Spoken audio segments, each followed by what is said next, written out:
नमः संस्कृताय प्यारे बच्चों नमः संस्कृताय। हम आज आपको पढ़ाएंगे स्वर संधि। स्वर संधि के समस्त पार्ट में आज आपको हम दीर्घ संधि के विषय में पढ़ाएंगे। स्वर संधि है क्या? द्वे स्वरस्य मेलनेन या विकारः भवति सा स्वर संधि। दो स्वरों के मेल से जो परिवर्तन होता है, दो स्वरों के मेल से जो परिवर्तन होता है उसे स्वर संधि कहते हैं। स्वर क्या है आप जानते हैं। अच प्रत्याहार में आ से लेकर के चा तक के वर्णों को स्वर कहा जाता है। संस्कृत भाषा में जो स्वर होते हैं मूल रूप से अगर आपसे पूछा जाए मित्रों, परीक्षा के लिए बहुत उपयोगी है, 5 होते हैं। और अगर आपसे पूछा जाए संस्कृत भाषा में स्वर कितने होते हैं तो केवल 9 ऑप्शन लगा के आइएगा। आगे देखिए, स्वर संधि द्वे स्वरस्य मेलनेन या विकारः भवति सा स्वर संधि करते थे। दो स्वरों के मिलने से जो परिवर्तन होता है उसे स्वर संधि कहते हैं।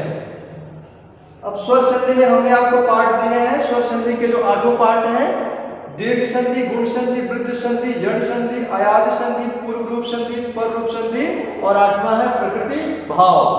और आज हम इस 8 में से आपको हम समझाने चल रहे हैं दीर्घ संधि। दीर्घ संधि बनती कैसे है, ठीक है, इसके विषय में आपको हम बता रहे हैं। देखिएगा ध्यान से, दीर्घ संधि नाम से दीर्घ अर्थ क्या होता है? दीर्घ माने क्या होता है बताइए? दीर्घ अर्थ बड़े से होता है ना, कहते हैं बहुत दीर्घ है, बड़ा है, तो बड़ा शब्द होगा।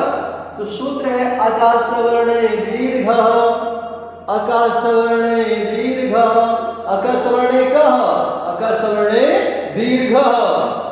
अकः आप जानते हैं, हमने पढ़ाया था आपको प्रत्याहार में 42 प्रत्याहार होते हैं, तो उसी में प्रत्याहार है अक।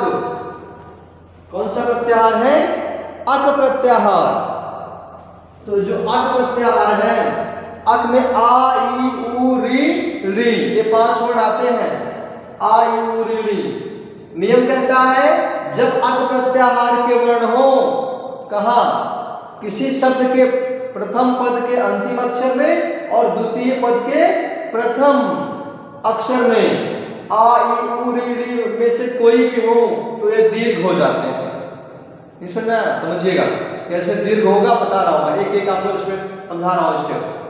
जैसे एक शब्द है विद्यालय, आपको पेपर में आ गया, विक्षेप मिल गया और आपको संधि करना है। विद्यालय लिखा है, आप फट से इस नियम को पकड़िएगा कि अक प्रत्याहार का वर्ण है दोनों पदों में तो दीर्घ होगा। कैसे?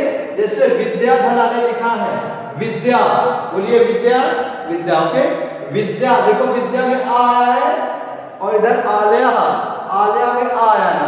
यानी किसी पद के, जैसे विद्या पद है, इसके अंत प्रथम पद के अंत अक्षर में आ आया और द्वितीय पद के प्रथम शब्द में आ आया, तो आ और आ मिल करके बड़ा हो गए। और इधर विद्यालय से वी अपने पास पहले से था, विद्या विद्या, अभी विद्या धन आलय, इधर आ भी इधर आ, दोनों मिलकर के 2 आप रहेगा नहीं, तो दोनों मिलकर के बड़ा हो गया, विद्यालय हमारा सिद्ध हो गया। इसी क्रम में हिमालय, हिम धन आलय, इधर छोटा है, यहाँ देखो विद्या का बड़ा आया है, यहाँ बड़ा यहाँ बड़ा, दोनों के बड़ा, यहाँ हिम्मा में गया है ना तो छोटा है, और इधर क्या है? बड़ा है। छोटा बड़ा करके बड़ा हो गया, तो हिम का मा और आलय का आ, हिमालय, क्या बन गया? हिमालय। और इसी क्रम में आपने देखा अब ई है, ई रविंद्र, एक शब्द मिला आपको रवि धन इंद्र, रवि, रवि में ई है कि नहीं बोलिए? ई है ना, उच्चारण करिए, बोलिए रवि, रवि ना, ई आया ना, वा में ई और इधर इंद्रा में ई, तो दोनों ही ये अक प्रत्याहार का वर्ण यहाँ भी आया और यहाँ भी आया, दोनों मिल करके बड़ा ही हो गया, इधर बन गया रविंद्रा। बड़ी की मात्रा को क्या कहता है? रविंद्रा सिद्ध हो गया।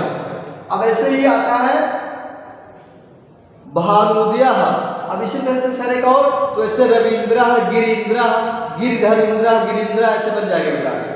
फिर भानुदय है, भानु धन उदय, भानु माने सूरज, उदय माने निकलना।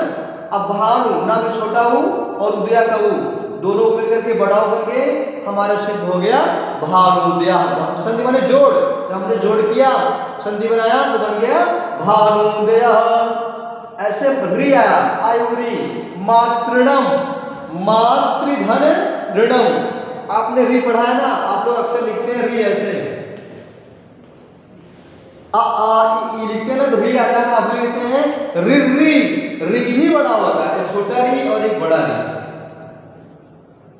यानी ऐसे एक री छोटा एक बड़ा लग जाता है। री री मातृधन ऋणम, यानी माता का कर्ज चुका सकते हैं कभी, माँ बाप का कर्ज कभी नहीं है, ठीक। तो वैसे ही मातृणम री और री मिलकर के बड़ा री बन गया मातृ ऋणम।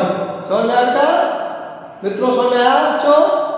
ओके, अब आपको समझता हूं कि आप इस दीर्घ संधि में कोई दिक्कत नहीं होनी चाहिए। अब आप अपनी पुस्तक से, जो भी आपके पास पुस्तक है, उसके दीर्घ शब्दों का अभ्यास करेंगे आप और अच्छे से इसको पढ़ने का प्रयास करेंगे। कल हम आपको गुण संधि के विषय में समझाएंगे अपने अगली वीडियो में। नमः संस्कृताय, नमो नमः, नमः संस्कृताय।